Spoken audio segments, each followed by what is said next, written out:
Gametogênese e ovogênese. O que é isso? Gametogênese, ele é um processo de formação de gametas sexuais. Então, dentro dessa gametogênese, nós temos a espermatogênese e a ovogênese. A espermatogênese é a formação de espermatozoides dentro dos testículos do homem. E a ovogênese é a formação de óvulos dentro dos ovários da mulher.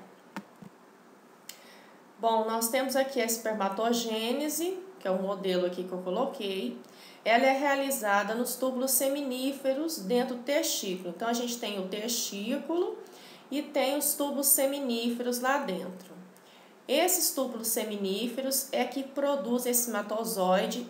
Para a produção desse espermatozoide, existem 4 divisões celulares para ocorrer a formação de um espermatozoide. 4 divisões celulares. Já na ovogênese, somente 2 divisões. Então, vamos começar pela formação do espermatozoide.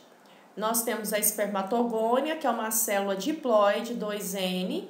Diploide é igual a 2N, né?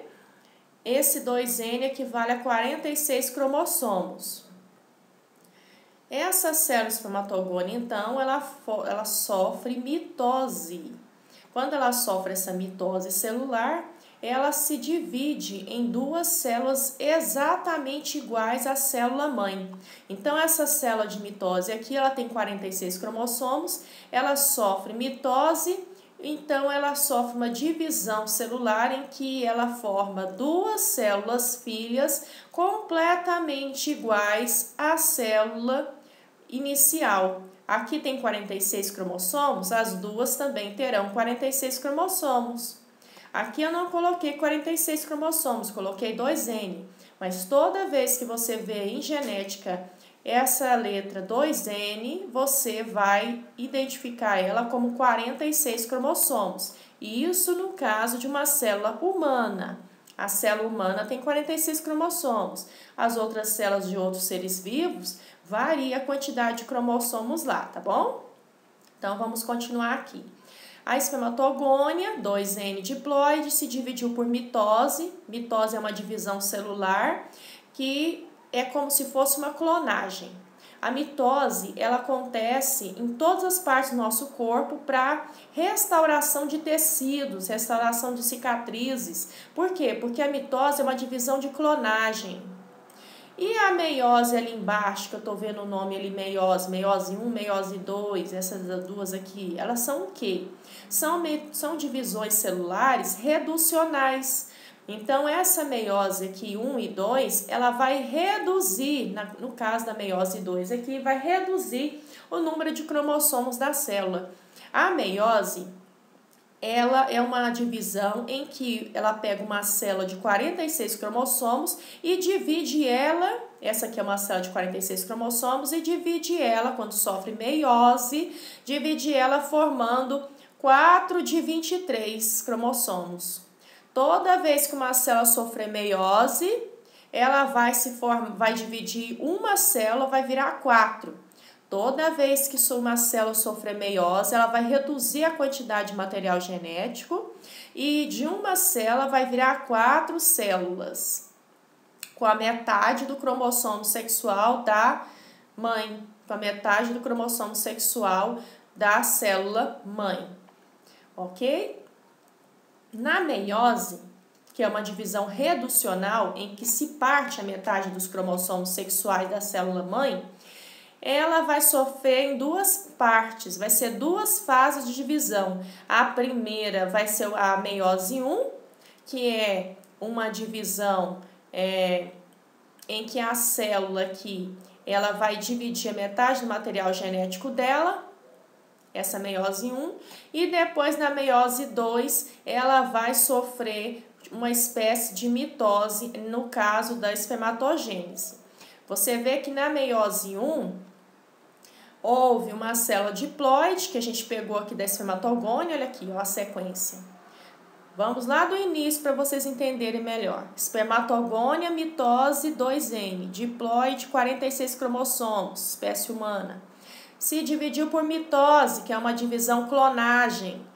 Formou 2 espermatogônias diploides. Essas duas espermatogônias diploide dividiu de novo, sofreu mitose de novo. Multiplicou aqui, se dividiu em 4 espermatogônias diploides. Então, aqui foram 2 mitoses, né? Eu falei que são 4 divisões celulares para formar um espermatozoide, não foi o que eu falei? Pois é, aqui já tem 2, ó. Mitose na espermatogônia e mitose aqui de novo para formar as 4 espermatogônias. Fase de proliferação, 2 divisões celulares mitóticas, clonagem, né? Cópias idênticas da célula-mãe aqui em cima, 4 espermatogônias. Ok, essas espermatogônias ainda são diploides, tem 46 cromossomos. Um espermatozoide não pode ter 46 cromossomos, ele tem que ter 23, então ele vai sofrer divisão de novo. Fase de crescimento. Então, olha aqui, nessa fase a espermatogônia, ela cresce, aliás, fase sem crescimento celular. Essa fase de crescimento aqui, mas ela não tem divisão celular nessa fase. Então, nessa é como se fosse uma intérfase na divisão, intervalo. Então, no espermatócito 1 aqui, ela vai sofrer meiose 1, que vai reduzir a quantidade de cromossomos. Como eu falei, a meiose ela é reducional.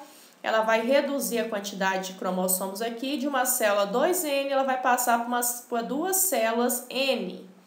2 células N, e depois ela vai se dividir novamente na meiose 2 e vai sofrer uma divisão novamente. Só que essa divisão aqui não vai reduzir mais, porque a quantidade mínima de cromossomos que tem que ter no espermatócito é 23.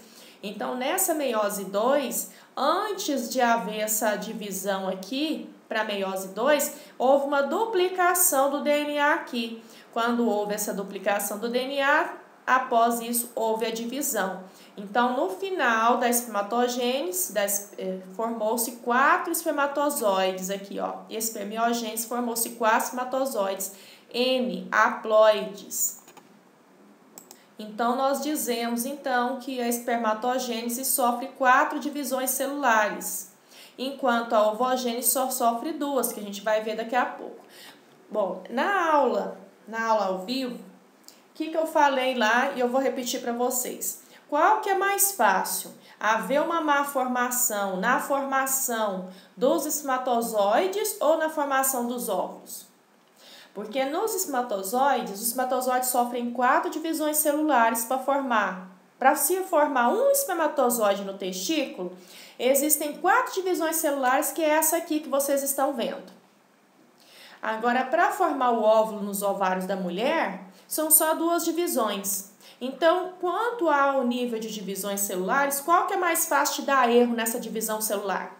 Porque vocês observaram aqui que obrigatoriamente os gametas sexuais aqui têm que ter no final 23 cromossomos cada um, ok? Então, no final, tem que ter um material genético haploide, cada gameta tem que ser haploide, ou seja, só N, né? Nzinho, 23 cromossomos. E se der um erro aqui? Se der um erro aqui, pode acontecer uma má formação cromossômica. Porque pode ser, se vier um espermatozoide com um X e um Y, aí vai dar erro. Vai dar uma mutação cromossômica, uma trissomia do X. Porque se um espermatozoide tiver XY aqui e ele entrar dentro de um óvulo X, vai dar trissomia, vai dar 2X e um Y. Aí não é nem trissomia, aí é a síndrome do Klinefelter, que é um homem que tem uma deficiência, um órgão sexual menor, os seios aqui mais protuberantes, né? Um homem mesmo com pênis, com uma voz mais fina e com seios. E com um pescoço um pouquinho mais alado e a estatura um pouco menos desenvolvida. Não é que ele vai ser um anão, ele não vai ser um anão, ele só não vai atingir a estatura normal dele. Mas eu não vou falar sobre as mutações cromossômicas, eu só quero que vocês se atentem para isso. Com relação então às mutações, é mais fácil acontecer no homem. Por quê? O homem produz espermatozoide a vida inteira. A vida inteira ele vai produzir espermatozoide. A mulher não. A mulher ela já nasce com a quantidade X de óvulos e é eliminada um óvulo por mês, depois que inicia o ciclo menstrual dela. Como iniciou o ciclo menstrual dela, todos os meses ela vai eliminar um óvulo, vai amadurecer um óvulo dentro do ovário e vai ser expelido uma vez por mês. Se ocorrer a fecundação nas trompas uterinas, ele vai nidar no útero, vai se aninhar no útero. Se não, ele vai percorrer as trompas uterinas, vai entrar dentro do útero e vai ser eliminado pela vagina, em forma de corrimento. Corrimento normal, saudável.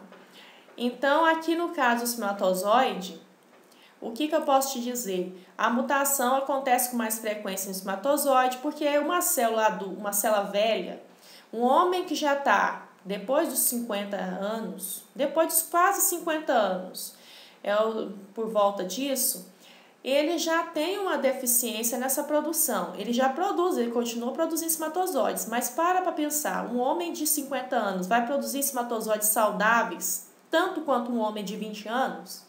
Não vai, gente. A facilidade de haver um erro, haver uma má formação do espermatozoide nessa idade é muito maior do que na idade de 20 anos. Por exemplo, na época minha de faculdade, eu tive um colega de faculdade que o professor precisou de espermatozoide para fazer uma aula de histologia. Ele foi lá e ele foi de voluntário, trouxe espermatozoide. Quando chegou, e ele tinha o quê? Ele tinha uns 20 anos. Quando chegou, o espermatozoide tinha 2 cabeças. O espermatozoide dele tinha 2 cabeças. Tinha 2 caudas. E o rapaz tinha 20 anos de idade. Foi um constrangimento para ele, tadinho. Mas é assim, é para vocês verem que existe espermatozoide de 2 cabeças, de 2 caudas. Os que têm 2 cabeças, eles fecundam então e formam gêmeos? Não, os que têm 2 cabeças não vão fecundar óvulo, porque é impossível entrar as 2 cabeças, não entra. O espermatozoide tem 2 cabecinhas aqui, eles não entram no óvulo. E se ele tiver 2 nadadeiras? Difícil, muito difícil ele entrar. E se ele tiver falta de cauda, também não vai entrar, porque ele não vai nadar. Entendeu? Então, a formação de gêmeos não tem nada a ver com o espermatozoide de 2 cabeças. A formação de gêmeos, ela tem a ver com o óvulo, o zigoto, né? Que é o espermatozoide já fecundou o óvulo, e aí aquele óvulo fecundado, que já formou, já se chama zigoto, ele vai se autodividir. Mas isso é uma tendência genética, isso é muito raro, mas pode acontecer. Tá bom? Vamos então para 2N, esse aqui é o que? Uma célula diploide. Essa célula é o que? 2N. 2N significa o que? 46 cromossomos. E essas 2 células aqui sofreu meiose e vai sofrer meiose 2. A meiose sempre é 2 etapas, meiose 1 e meiose 2. Na meiose 1, primeira divisão, e na segunda divisão, ela já forma os gametas sexuais. Então, o que aconteceu então no óvulo? O óvulo da mulher lá, que já estava lá dentro do ovário dela, já estava produzido desde o nascimento dela, na formação fetal. É uma ovogônia que sofreu duplicação celular. Isso aqui tudo é maturização do óvulo, viu? Durante a fase de ovulação. Ovogônia. Duplicou o DNA, ela já era diploide, 46 cromossomos, ela duplicou o DNA dela. Dessa duplicação, sofreu meiose 1. Meiose 1 formou 2 células diploides. E dessas 2 células diploides, cada uma se dividiu, formando mais 2 haploides. Por que tem a meiose 1 e a meiose 2? A meiose é uma divisão celular reducional que ela é exclusiva para a formação de gameta sexual. Então, a meiose só acontece nos testículos do homem e nos ovários da mulher. É só lá que acontece no nosso corpo meiose. Por quê? Porque a meiose ela sofre 2 divisões e a tendência da meiose é formar 4 células haploides. Então, a meiose, obrigatoriamente, elas são 2 divisões celulares que ela forma 4 células haploides. Uma célula na meiose vira 4 haploides. Uma célula de 46 cromossomos na meiose vira 4 de 23 cromossomos. Uma célula de 46 cromossomos sofre meiose e vira 4 de 23 cromossomos. ok? E uma célula mitótica? Uma célula vira duas. Na mitose, uma célula de 46 cromossomos vira duas de 46. Na mitose celular, uma célula de 46 cromossomos, diploide, ela vira duas diploides de 46 cromossomos. Numa célula meiótica, uma célula vira 4. Na meiose, uma célula vira 4. Na mitose, uma célula vira 2. Na meiose, uma célula vira 4 com a metade do DNA.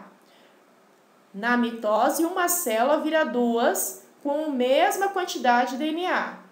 Ok? Então, a mitose conserva a quantidade de DNA e a meiose reduz a quantidade de DNA.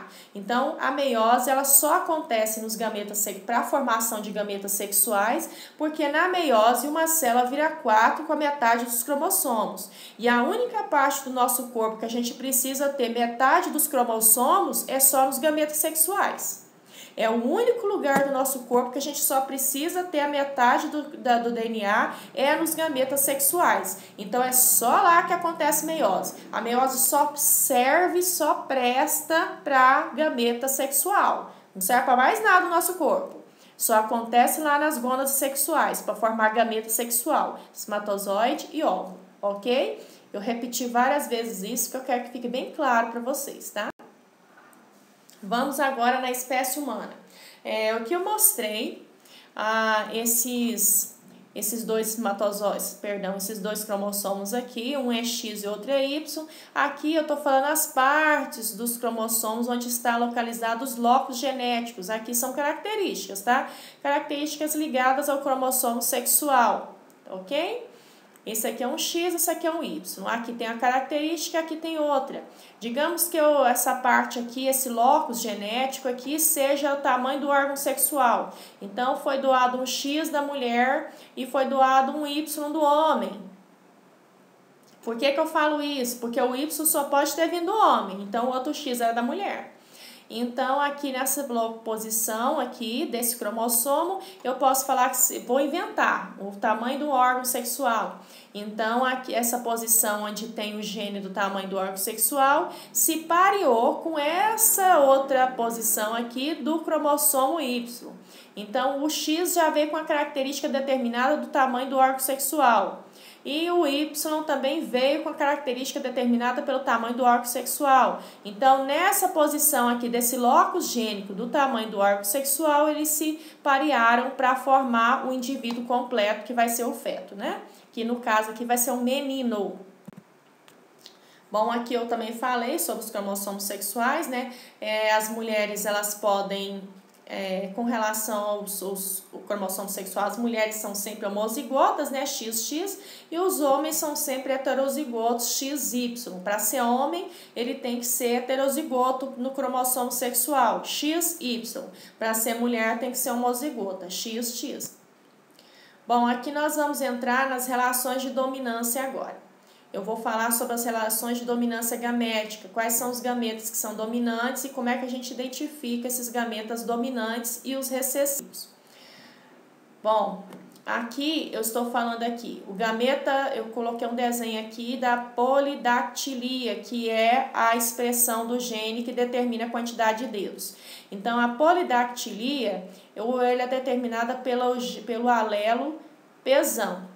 Vamos ver o que é alelo. Gene, vamos relembrar. Gene é uma sequência de duas letras, é uma sequência genética do DNA, do cromossomo, é uma posição lá, o gene. É um pedaço do DNA que determina uma característica que vai ser manifestada em proteína.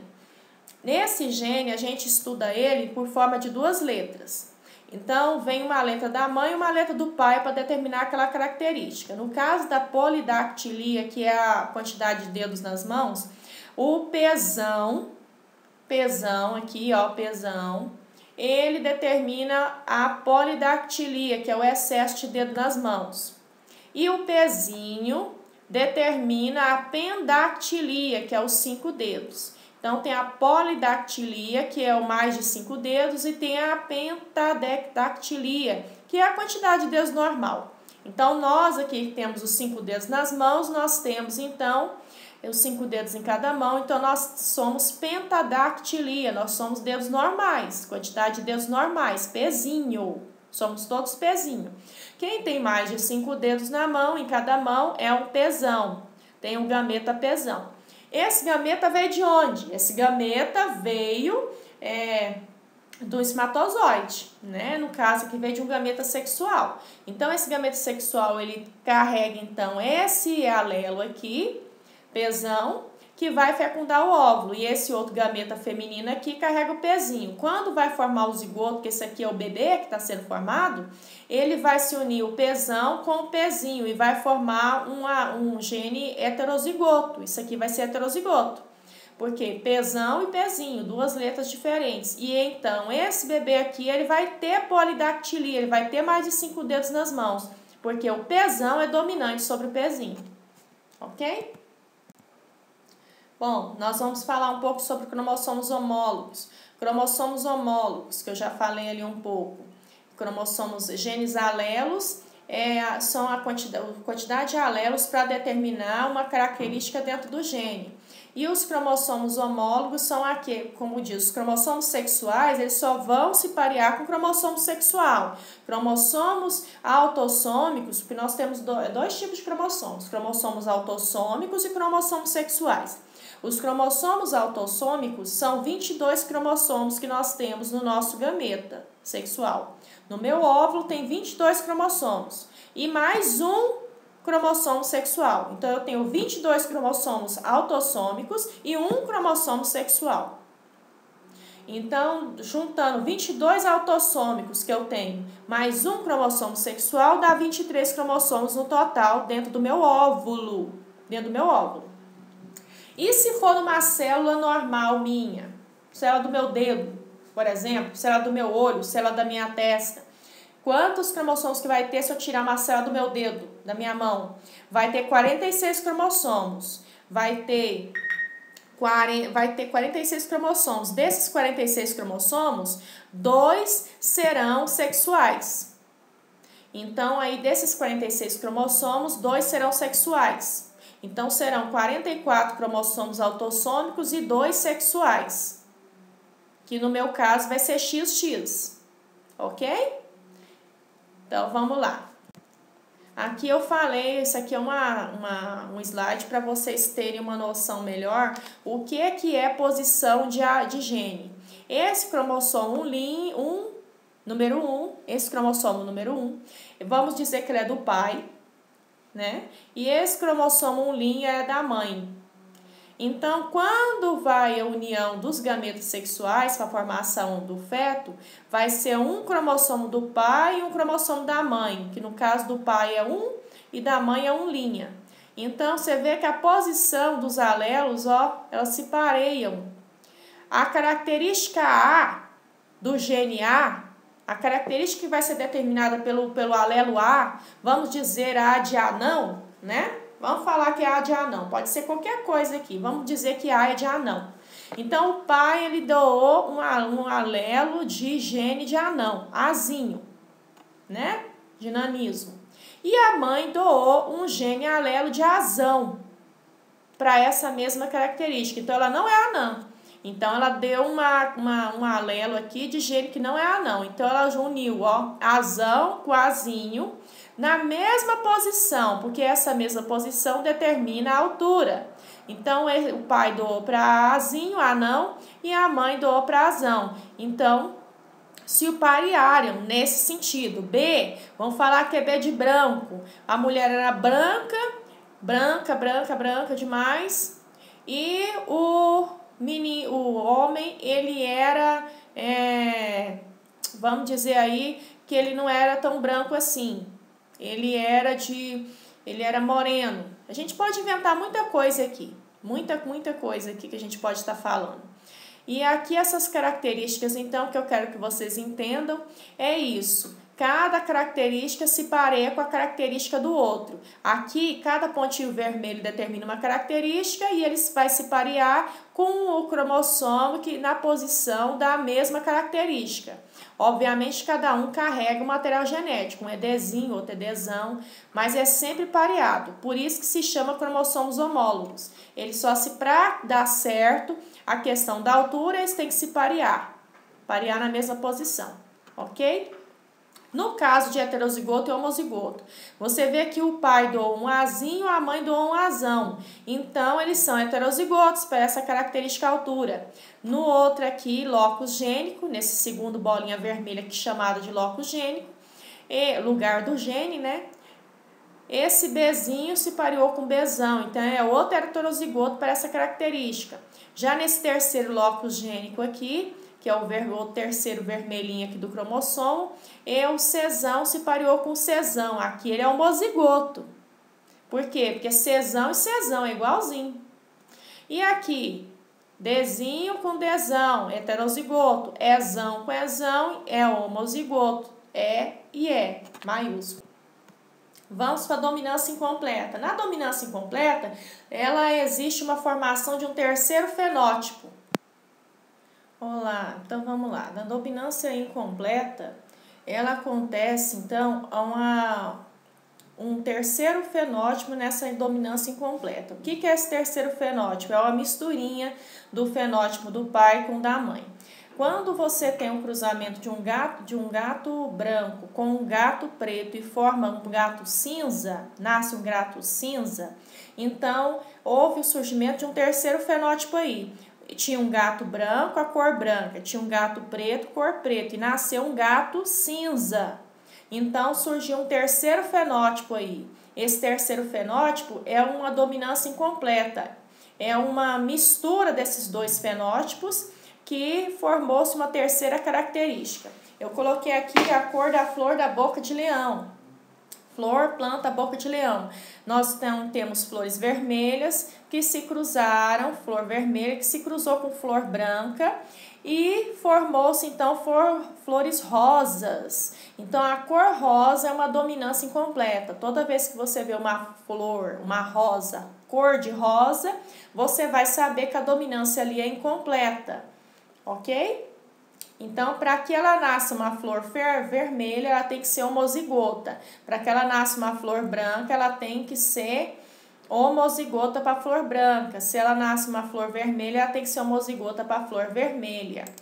Vou fazer uma ressalva aqui. Eles tentaram pegar uma violeta roxa e cruzar com outra violeta roxa. E fizeram uma mutação ali, uma modificação no DNA para tentar fazer com que a flor roxa nascesse mais roxa ainda, a violeta, né, a florzinha violeta. Quando eles foram perceber, chegou um ponto que, como eles estavam acrescentando a mais aquela característica, houve um silenciamento genético ali. Esse silenciamento genético é outra aula em outro estudo que nós vamos ver. Mas houve um silenciamento genético ao ponto de que a flor começou a ter mancha branca, ausência de cor. Ela começou a ter partes ausentes de cor. E essas partes ausentes de cor nós chamamos de silenciamento genético. E esse silenciamento genético a gente pode também comparar com o hormonal nosso. O que acontece com o homem que toma... Eu estou fazendo essa ressalva aí porque eu estou entrando em silenciamento genético, tá? Mas vamos fazer esse parêntese aí nessa aula, que eu acho bem interessante a gente estar em silenciamento gênico, que é o excesso de alelos de determinada característica. É uma outra aula, mas vamos fazer esse parêntese aí. Digamos então que o homem toma hormônio. Ele toma um hormônio lá para ficar mais bombado, esteroide anabolizante. Aí acaba que aquele hormônio masculino do cavalo bate com o hormônio masculino do homem e anula os dois hormônios.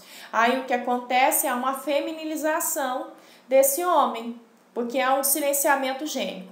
Essa matéria de silenciamento gênico é muito interessante, a gente vai ver ela mais para frente, tá? Bom, vamos para a dominância completa.